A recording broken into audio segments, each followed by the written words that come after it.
Et bonjour à tous messieurs, dames, bienvenue sur la page de Culture Nomade, l'homme qui se balade d'univers en univers au sein des mondes de la pop culture. Et aujourd'hui, retour dans l'univers de Moon Knight. Parce que oui, le dernier épisode de la saison 1 est sorti donc mercredi dernier. Et bah là, il est temps peut-être de débriefer de l'épisode parce que là, c'est le final. Et je pense qu'il y a quand même quelques points à relever, négatifs comme positifs. Et c'est ce qu'on va faire dans cette vidéo. Donc bien entendu, cette vidéo sera 100% spoiler. Donc si vous n'avez pas vu l'épisode, revenez voir la vidéo un peu plus tard. Comme ça, vous ne vous ferez pas spoiler, tout simplement. La vidéo va se découper, comme habituellement, en 3 parties.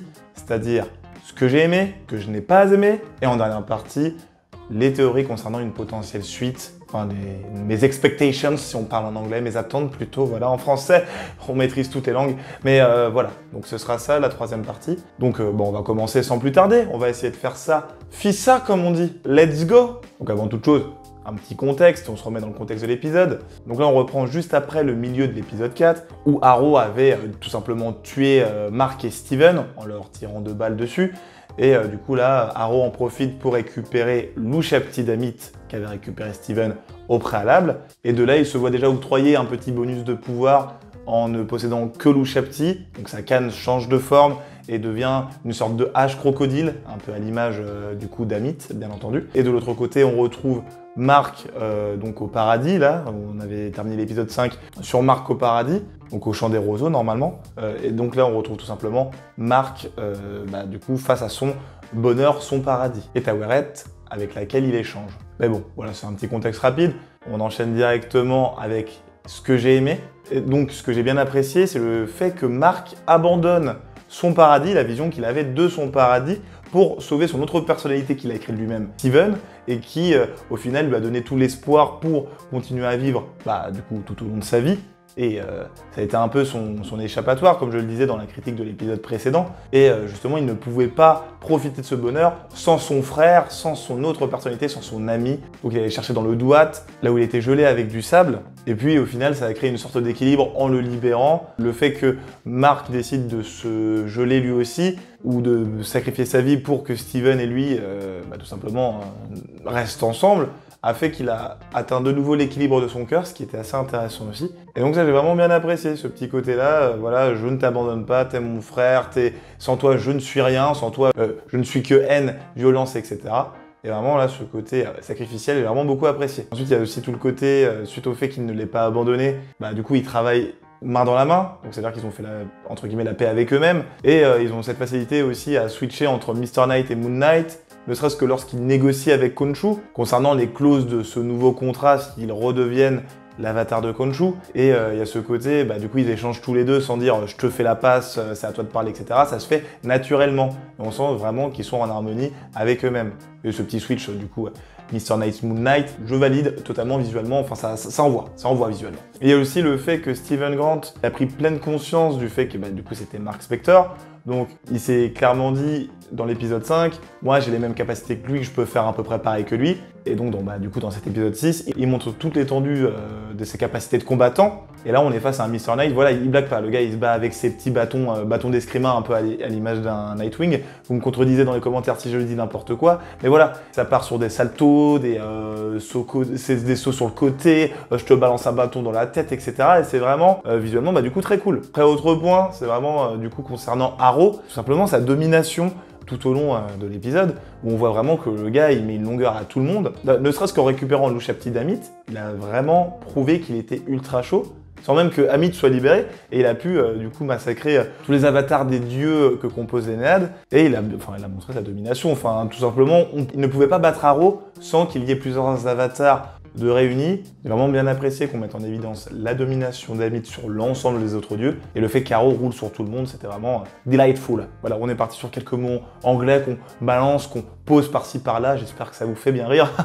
On se marre ici. Et puis aussi, il y a le côté, Arrow reste un avatar assez sobre, c'est-à-dire qu'il ne change pas de tenue, il n'y a que sa canne qui change. Et puis voilà, ça j'avais bien aimé aussi ce petit côté visuel où ils en ont pas fait trop avec Arrow. Mais déjà, juste Ethan Hawke l'interprète. Voilà, il est très charismatique dans la série, donc il n'y avait pas forcément besoin d'en rajouter et de le rajouter en costume. Donc voilà, Je trouvais ça pas mal. Ensuite, on passe bien entendu à la badass woman qu'est Layla, c'est-à-dire que jusqu'au bout, voilà, elle dit très clairement « Moi, je suis une badass woman, j'ai pas besoin de toi, Khonshu. » Y a pas de « tu me pièges, je deviens ton avatar, et puis je sais pas quoi. Hein. » Attendez, on passe en mode Marvel, changer la position de la casquette. Du coup, je disais pour Layla, voilà, c'est quelqu'un qui porte encore une fois ses ovaires comme personne. Elle a pas besoin de Khonshu, elle a besoin de personne. Sauf quand, bien entendu, Taweret lui dit « tu peux devenir mon avatar, il n'y a pas de souci avec ça ». Et elle dit clairement « moi, tant que je peux me libérer de cette emprise d'avatar, il n'y a pas de souci. C'est moi qui commande, c'est moi qui décide ». Enfin bon, comme on l'a vu dans l'épisode 5, Taweret, très très cool, elle dit « bah oui, on fait comme tu veux, il n'y a pas de souci ». Et on a vraiment l'impression qu'elles peuvent être très bonnes copines. Et j'ai bien aimé cette petite relation-là. Sans compter aussi le fait que son costume soit d'une sobriété hallucinante, mais ce n'est pas choquant et c'est plutôt, je trouve encore une fois sympa. On part pas dans tous les sens avec le costume, elle a quand même des capacités assez intéressantes, elle se protège avec des ailes, enfin elle a des sortes d'ailes métalliques et elle est là, donc elle roule aussi sur pas mal de gens et ça prouve encore une fois que Layla, voilà, c'est une badass woman et qu'en plus si on lui donne des capacités d'avatar, bah là elle est prête aussi à rouler sur le monde. Et aussi le côté que j'ai bien aimé, c'est le fait que ce soit du coup une super-héroïne, dans le sens où elle représente une sorte d'icône, tout simplement pour les Égyptiennes, et les Égyptiens au sens plus large. Et donc c'est une super-héroïne égyptienne. Ils ont bien souligné ce fait-là avec la discussion qu'elle avait avec une civile enfant qui disait « vous êtes une super-héroïne égyptienne ?» Elle lui dit oui, et puis on sent la fierté dans ses yeux, cette représentativité de cette communauté égyptienne auprès de Layla. Et voilà, donc même je pense dans notre réalité à nous, voilà, dans notre monde, parlons bien. Ça va faire plaisir peut-être à certains enfants d'avoir Layla en tant qu'icône du monde super-héroïque égyptien, donc un personnage dans lequel ils peuvent se retrouver. Donc encore une fois, Layla, un sans faute dans cette petite série. Et puis bien entendu, donc les deux derniers points, c'est d'un côté l'intensité des combats, donc avec Amit versus Khonshu en mode combat de kaiju. Ça n'avait aucun sens, mais en même temps c'était super stylé à suivre, je trouvais. Même je trouvais que la CGI était pas très choquante, donc plutôt bien faite là pour le coup. Vu que ça se passe de nuit, c'est plus simple, je trouve. Mais là vraiment les combats étaient vraiment très stylés. À base de je te balance dans la pyramide, je te mets un high kick, je te mets un coup de... Enfin, on se tape quoi. On se tape en mode kaiju. Et ça, j'ai bien apprécié. Et bien entendu aussi le combat Layla, Moon Knight versus Arrow. Bon bah voilà, là on était sur quelque chose aussi de très violent, très puissant. Donc en termes de combat, c'était très cool à suivre. Et puis, la soirée sur le gâteau, tout le monde l'attendait. On a enfin introduit Jake Lockley comme il se devait. Avec du coup la scène post-générique où on voit au final que Mark et Steven n'ont pas pu se libérer du contrat qu'ils avaient avec Khonshu. Parce que Jake Lockley, lui, il est toujours au service de Khonshu tout simplement. Et donc impossible de mettre fin au contrat. Et son introduction là où il arrive et il tue tout simplement Arrow. Très très stylé, le petit costume de Khonshu qui fait référence aux comics, moi je les ai pas lus, je leur dis encore une fois, faut que je les lise, je sais, mais très stylé, j'ai trouvé qu'il avait une bonne petite classe, notre cher Khonshu. Et bien entendu, le moment marquant par rapport à Jake Lockley, c'est un moment où on le voit pas, tout simplement, et c'est le moment en fait où Mark se prend des patates, Steven se prend des patates face à Arrow, ils sont au bord de l'évanouissement, et là, du coup Jake Lockley reprend le contrôle du corps, et on voit qu'il a lui aussi rouler sur tout le monde. Je pense que ça va être la phrase de la vidéo, rouler sur tout le monde, parce que on voit qu'Arrow il est en sang, à terre et tout, enfin tout le monde est à terre, alors qu'il avait une totale domination, et on a bien vu dans cet épisode qu'Arrow, en tant qu'avatar d'Amit, c'est quelque chose d'assez puissant aussi. Donc Jake Lockley, il a montré sa domination par rapport, j'ai l'impression, aux autres personnalités de Moon Knight. Donc encore une fois, bien joué mon petit Jake. Donc voilà pour les parties que j'ai bien aimées. Maintenant on va passer à la partie de ce que je n'ai pas aimé. Donc bien entendu, on en avait beaucoup parlé sur les réseaux. La durée de l'épisode, donc c'est l'épisode le plus court, il me semble, de l'ensemble de la saison 1, là. On a l'impression que toutes les intrigues sont assez rapidement expédiées. Notamment, j'ai trouvé que c'était ultra simple la manière dont Layla récupérait l'Ushapti de Khonshu pour le libérer. Enfin, ça s'est fait en 2 secondes. Elle a eu aucun mal à trouver la salle où on trouve les Ushapti. Elle a eu aucun mal à reconnaître l'Ushapti de Khonshu.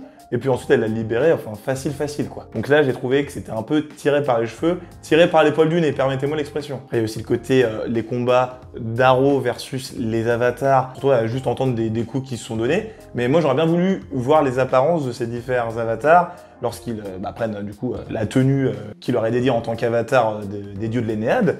Et malheureusement, on l'a pas vu, c'était juste hors champ, et donc... un peu déçu, encore une fois, de ce petit point-là. Moi aussi, j'avais théorisé dans l'épisode précédent que Mark Spector, il allait rencontrer Osiris. On a eu en tout 3 dieux de l'Énéade sur 9 qu'on a vu, donc Taweret, Amit et Khonshu, mais j'aurais bien voulu qu'on nous présente les autres aussi. les autres dieux, qu'on nous montre les avatars dans leur tenue, comme je le disais précédemment. Donc un peu déçu sur ce point-là. Donc bien que je pense qu'en termes de coûts, concernant la mise en scène et les CGI nécessaires pour présenter ces divers dieux et divers avatars, je pense que ça aurait pu coûter très bonbon. Et déjà là, ils se sont lâchés dans le dernier épisode en nous montrant Amit, en nous montrant Khonshu, et en les faisant se battre tout simplement. Donc on leur pardonne un petit peu, mais on espère que s'il y a une saison 2, on verra les autres dieux et les avatars en costume tout simplement. Enfin, je sais même pas s'ils ont survécu, je crois qu'ils sont tous morts, mais s'il y a d'autres avatars, j'aimerais bien les voir. Après aussi, autre côté qui m'a un peu déçu, c'est bien entendu le fait que cet épisode, on a l'impression qu'il est beaucoup plus orienté que sur les combats. Donc on a vraiment énormément de combats, tout s'enchaîne, etc.